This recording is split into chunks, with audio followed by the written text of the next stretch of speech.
everything Donald Trump has said about the history, economics, and technicalities of trade is delusional. Here's why.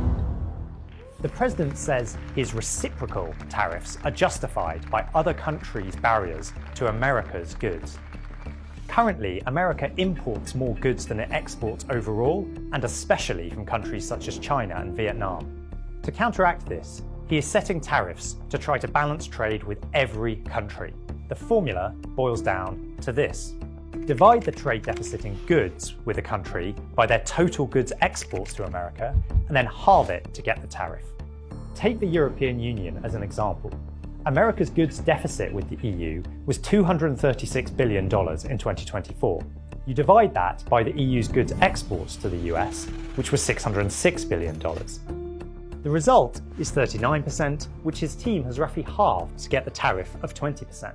But this approach is flawed because trade deficits don't tell you much about barriers to trade. Take Brazil. It's notoriously protectionist and charges importers tariffs of more than double what the EU levies. Yet under Trump's scheme, it faces the minimum tariff of only 10%, half what's being charged to the European Union. Trade deficits just don't measure what Trump thinks they do.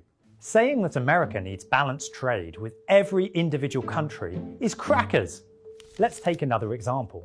Trump is levying an astonishing 37% reciprocal tariff on the small economy of Botswana, from which America buys about 4 times as much in goods as it sells.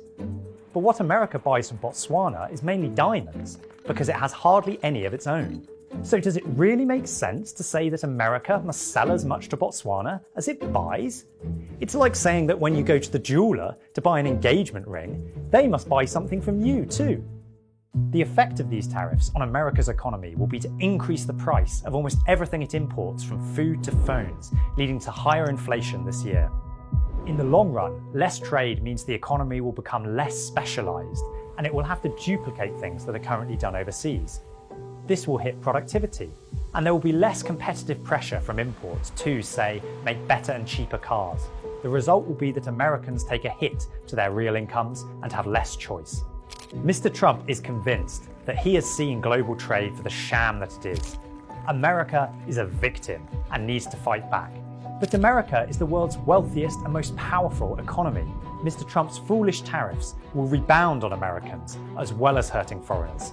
They will be a disaster.